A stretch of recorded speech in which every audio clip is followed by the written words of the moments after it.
Okey, Assalamualaikum, selamat pagi. Lama kita tak bersiaran. Jadi hari ini cikgu nak menerangkan berkenaan dengan tajuk Malaysia dan dunia. Tajuk akhir bagi subjek sejarah kita lah. Jadi kita tengok dulu sikit Sekejap saja, teruskan menonton.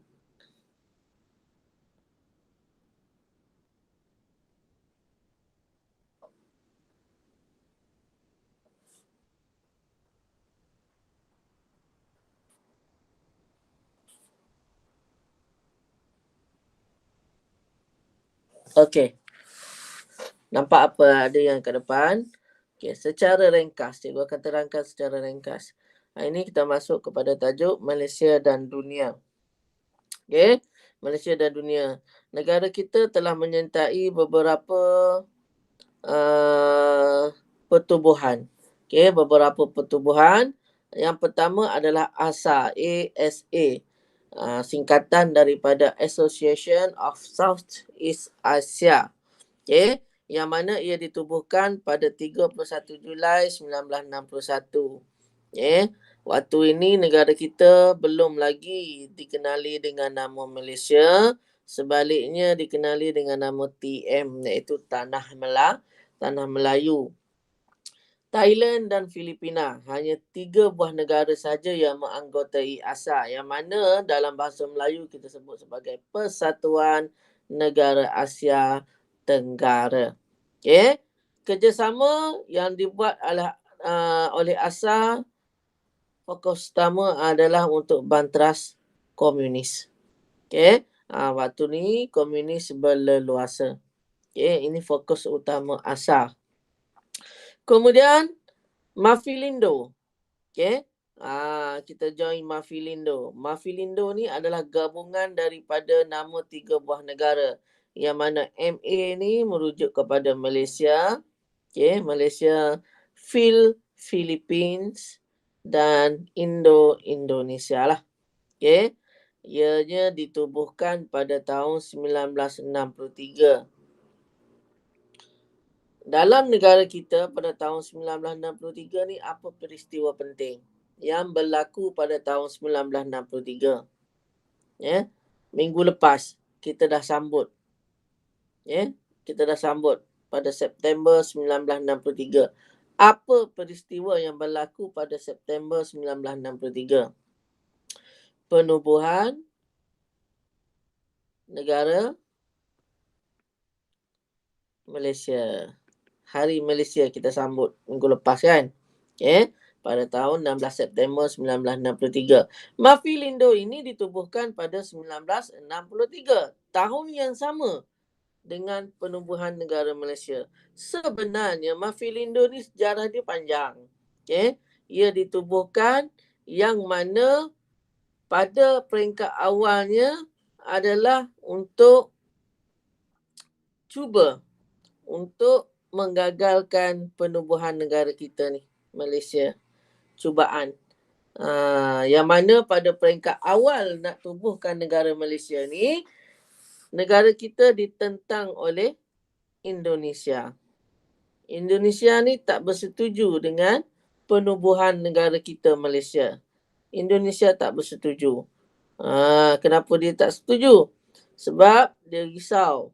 Kalau negara kita ditubuhkan, Malaysia ditubuhkan, negara kita akan menjadi lebih kuat, lebih besar daripada negara mereka.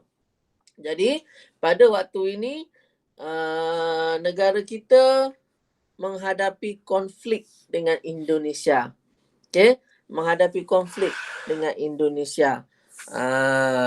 Okay, kita berperang lah dengan Indonesia sekejap pada waktu ini. Okay, Indonesia telah mengeluarkan kenyataan ganyang Malaysia waktu ini. Okay, ganyang Malaysia pada waktu ini. Kemudian negara kita Tunku Abdul Rahman pada waktu itu buat tak erti je. Buat tak tahu. Okay, kita tetap tubuhkan negara Malaysia dengan bantuan daripada British. Kemudian Indonesia mengeluarkan idea lagi. Waktu itu Indonesia diperintah oleh Sukarno. Sukarno. Okay. Kemudian keluar pula idea untuk menubuhkan Mafilindo, gabungan antara Malaysia, Indonesia dan Philippines. Tujuan utama dia adalah untuk menyelesaikan pertelingkahan antara negara anggota. Sebab apa pertelingkahan antara negara anggota? Anggota ni lah anggota Malaysia, Philippines dan Indonesia. Pertelingkahan antara 3 buah negara ni. Okay? Yang mana mereka Indonesia, Philippines ni tak bersetuju dengan penubuhan Malaysia. Itu yang berlaku pertelingkahan. Kononnya nak menubuhkan sebuah negara baru, gabungan Malaysia, Philippines dan Indonesia. Tetapi tidak berjaya. Kemudian ASEAN. ASEAN adalah kesinambungan atau penambahbaikan daripada ASA tadi yang kita mula-mula tengok tadi kan. ASA gabungan 3 buah negara. Tetapi ASEAN yang ditambah baik gabungan pada peringkat awal lah pada 8 Ogos 1967 ni dianggotai oleh 5 buah negara. Malaysia, Indonesia, Thailand, Philippines dan Singapura. Singapura. Kalau awak tengok masa ASA tadi, ASA tadi, negara kita dikenali dengan Tanah Melayu. Tetapi ASEAN yang ditubuhkan 1967 ini, sudah ada negara Malaysia, dah tak ada lah Tanah Melayu. Sebab kita dah tubuhkan Malaysia 1963. Kemudian selepas beberapa lama, 1967, ASEAN dianggotai anggota baru. Brunei join 1984, Vietnam join 1995, Laos dan Myanmar 97, Kemboja 1999. Kalau awak nak ingat gambar logo ASEAN, dia macam mangkuk macam ni. Macam mangkuk macam ni kan. Macam tu. Kemudian ada kurungan, lepas tu dalamnya berwarna merah. Ini adalah logo ASEAN. ASEAN. Hanya negara-negara anggota di Asia Tenggara sahaja. Asia banyak kan, Asia Pasifik, Asia Selatan, Asia Barat. Tapi negara kita terletak di Asia Tenggara. Kemudian Commonwealth. Commonwealth ni ditubuhkan 1926. Antara tujuan penubuhan Commonwealth adalah untuk memupuk semangat setia kawan antara negara anggota Commonwealth. Commonwealth ni ada 52 buah negara yang anggotai Commonwealth. 52 buah negara yang menganggotai negara-negara Commonwealth dan kita bekerjasama dalam pelbagai bidang. Sebila sebut Commonwealth, kita akan ingat satu perkara iaitu Sukan Commonwealth. Sukan Commonwealth. Negara kita Malaysia pernah menganjurkan Sukan Commonwealth. Cikgu tak ingatlah tahun bila. Sukan Commonwealth 1998 kot. Rasanya lah tak silap cikgu. Nanti awak boleh Google balik. Sukan Commonwealth ni adalah sukan kedua terbesar di dunia. Terbesar di dunia. Yang terbesar sekali nombor 1 sukan apa? Sukan nombor 1 di dunia adalah sukan Olimpik. Yang baru saja kita ikuti dia punya pertandingan kan. Kita tak menang apa-apa emas lah. Kecuali dalam sukan Paralimpik. Yang kita paling tinggi dapat untuk tahun ni di Tokyo, Jepun adalah pingat perak. Yang saya ingat cikgu disumbangkan oleh Azizul Hasni Awang dalam acara Lumba Basikal. Kemudian apa sukan satu lagi yang cikgu lupa lah. Jadi sukan Commonwealth ni yang terbesar sekali. Nombor 2 terbesar di dunia. Negara Commonwealth ni tak semua negara di dunia ni join. Tak semua. Kalau sukan Olimpik ni, keseluruhan negara yang ada dalam dunia ni, dalam bumi ni, join sukan Olimpik. Tetapi kalau sukan Commonwealth ini, tak semua boleh join. Kalau awak tengok, sukan Commonwealth, negara kita join lah. Negara kita, Singapura, join. Sebab nak kenal negara Commonwealth ni mudah saja. Negara 52 buah negara ini adalah negara yang pernah dijajah oleh British.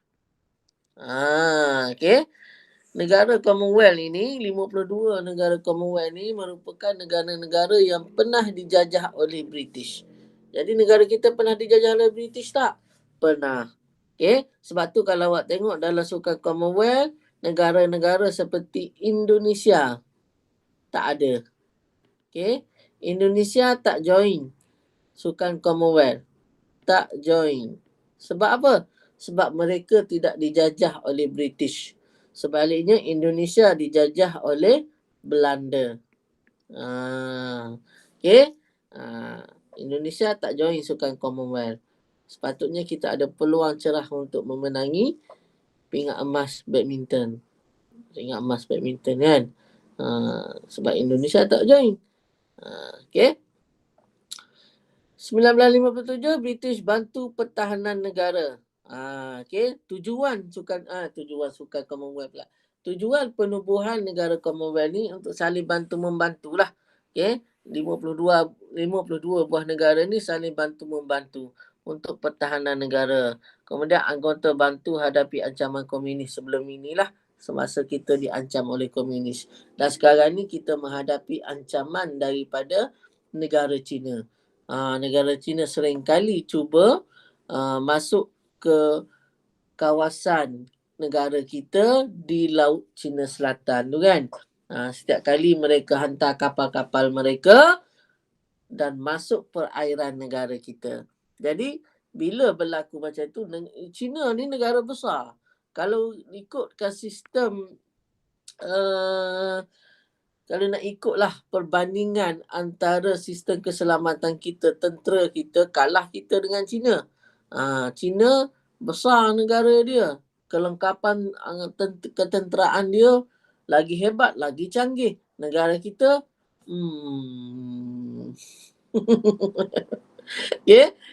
negara kita, hebat juga. Tapi,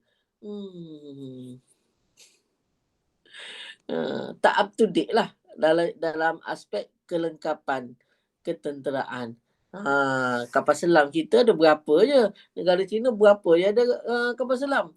Jauh beza. Begitu juga dengan jet pejuang dan sebagainya. Ada negara kita ada. Cuma tak banyak lah. Tak banyak. Jadi kita mengharapkan kerjasama antara negara-negara Commonwealth ni lah.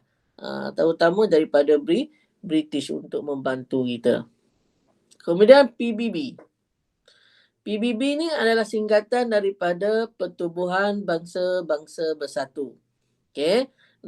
PBB ni dianggotai oleh 195 buah negara. 195 buah negara. Dalam dunia ni PBB iktiraf 204 buah negara. Dalam dunia ni, atas bumi ni, PBB iktiraf 204 buah negara. Ada negara yang kita tak pernah dengar pun namanya. Ada negara yang hanya ada pulau kecil saja. Itu pun diiktiraf sebagai negara. Tetapi kalau ikutkan secara rasmi, yang lebih tepat, jumlah negara yang ada dalam dunia adalah 196. Jumlah yang lebih tepat lah. Negara yang ada dalam dunia ni adalah 196 buah negara. Tetapi yang menganggotai, yang join PBB adalah 195 buah negara. Satu negara tak join.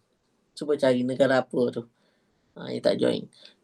Dalam PBB ni ada, kita panggil 5 anggota tetap.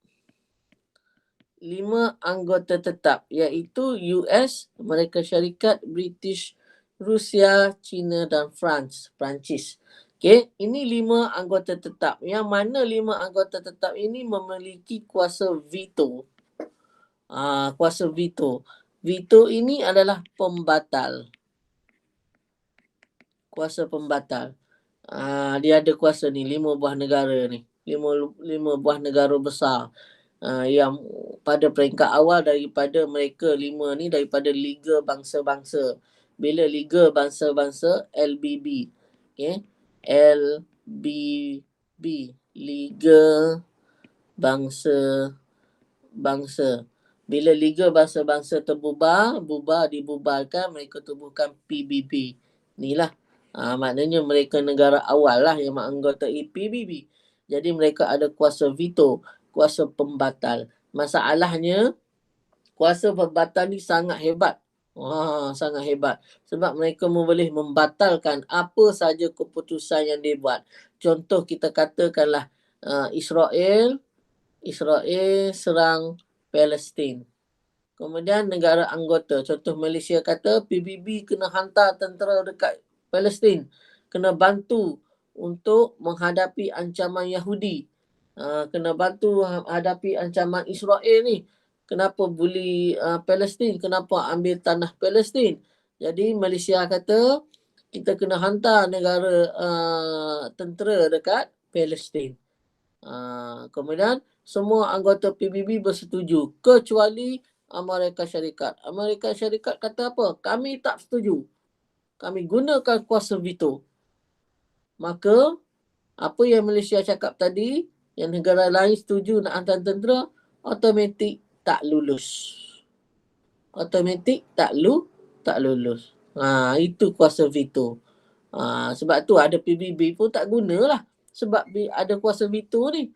Masalah lah. Apa guna ada PBB? Apa guna ada pertubuhan seluruh negara dalam dunia ni kalau ada kuasa veto? Sebab bila ada 5 antara negara ni tak setuju, automatik apa yang kita nak buat tak boleh dibuat. Tak diluluskan. Okay? 5 anggota ni. Dalam sejarah yang paling banyak sekali guna kuasa veto, US lah, Amerika Syarikat. Terutamanya yang melibatkan Israel. Sebab Israel ni best friend dengan Amerika Syarikat. Okay. Kemudian OIC. OIC ni singkatan daripada Organization of Islamic Cooperation. Okay. Bila nama pun Islamik, maknanya pertubuhan ini berkhususkan kepada negara-negara Islam. Negara-negara Islam, mengeratkan hubungan dengan negara Islam. Tetapi kalau awak baca sejarah setakat ini, apa yang OIC buat tak banyak benda lah yang dia buat. Sekadar kecaman sahaja. Kecam je lah. Itu je lah yang dia orang boleh buat. OIC, meeting, kecam. Selain daripada tu, Tun Mahathir Mohamad dalam mesyuarat bersama OIC pernah mencadangkan bahawa negara-negara Islam ini, negara-negara Islam dalam OIC ni, dia kata untuk apa-apa urusan sama ada jual beli dan sebagainya, kita gunakan dinar emas. Jangan lagi gunakan dolar. Jangan gunakan pound sterling. Itu mata wang. Jangan gunakan mata wang dolar. Jangan gunakan mata wang pound sterling dan sebagainya. Euro dan sebagainya. Tujuannya adalah kita nak lemahkan negara-negara barat ni. Yang banyak menekan negara-negara miskin, negara-negara lemah. Jadi kalau gunakan dinar emas, emas ni nilai dia tak pernah susut. Gunakan emas untuk pembayaran. Tetapi hanya beberapa buah negara sahaja yang bersetuju dengan cadangan ini. Macam mana? Negara Islam sendiri pun tak bersatu. Jadi OIC ni entahlah, sekadar gitu je lah. Cikgu tak letakkan harapan yang tinggi sangat kepada OIC. Sebab tak banyak sangat apa yang dia telah buat setakat ini. Okey, kemudian kita masuk sedikit berkenaan ASEAN tadi. Balik kepada pertubuhan ASEAN tadi ya. Kita nak tengok apa matlamat penubuhan negara ASEAN. Yang pertama adalah untuk menggalakkan keamanan dan kestabilan politik. Kita dah buat pada Deklarasi Kuala Lumpur 1971. Sewaktu mesyuarat di Kuala Lumpur 1971, kita isytiharkan zon Zokfan. Zokfan ni antara Malaysia, Thailand dengan Philippines ke cikgu tak? Kejap cikgu cek balik. Zokfan. Indonesia, Malaysia dengan Thailand. The triangle. Okay. Kita wujudkan yang mana dalam deklarasi ini kita dah bersetuju untuk tidak campur tangan kuasa luar. Maknanya apa yang berlaku dalam negara, contoh negara kita berlaku sesuatu perkara, kita tidak benarkan campur tangan kuasa luar dalam negara kita. Contoh dalam konflik nak pilih Perdana Menteri ke dan sebagainya, kita tak benarkan negara luar. Contoh, kita tak benarkan Indonesia campur tangan dalam negara kita. Dia contohlah kata Jokowi kata, okey lantik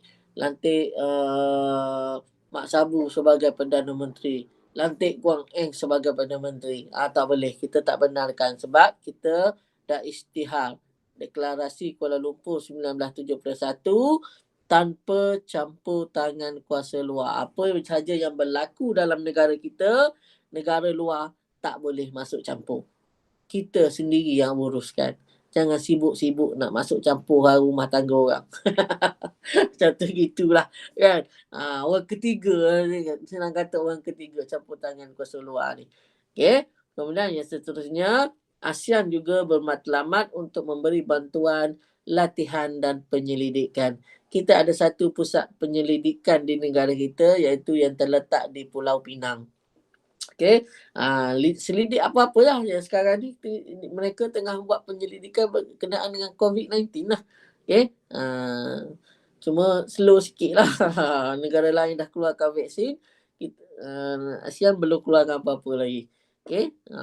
Kemudian untuk menggalakkan pertumbuhan ekonomi. Kerjasama antara negara-negara untuk galakkan pertumbuhan ekonomi.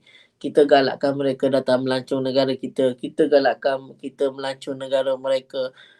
Kemudian jual beli barang-barangan kita, ekspor, import dan sebagainya. Galak pertumbuhan ekonomi. Kemudian hubungan sosial dan kebudayaan. Contoh melalui penganjuran festival filem. Pernah dengar kan festival filem yang negara-negara kita pernah sertai. Sewaktu zaman-zaman P.Ramlee dulu banyak kita menang. Sekarang ni dia susah benar nak menang festival filem kan. Ada banyak festival filem Asia Pasifik, festival filem Asia Tenggara, festival filem itu, festival filem ini. Okay. Tapi festival filem banyak. Tapi nak dengar negara kita menang susah sikit. Ada menang. Ada, bukan tak menang langsung. Ada. Tapi itu je lah. Jarang-jarang menang sekali. Jarang-jarang menang sekali. Okay. Itu je lah. Okay, itu saja untuk hari ini. Sedikit saja. Jadi selepas ini awak terus klik next kat bawah tu. Klik next kat bawah tu. Ada next bawah tu kan. Terus jawab soalan. Soalan senang saja berpandukan kepada apa yang cikgu dah terangkan tadi semua. Selamat menjawab. Kalau tak tahu, tak faham, confused, boleh tanya cikgu. WhatsApp je lah. Apa susah sangat. Boleh tanya. Salam berjumpa lagi minggu hadapan.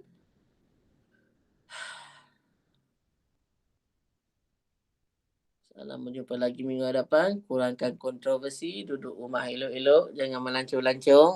Kalau nak melancong boleh. Tapi jaga SOP. Mask sentiasa pakai. Kita jumpa lagi. Assalamualaikum. Bye-bye.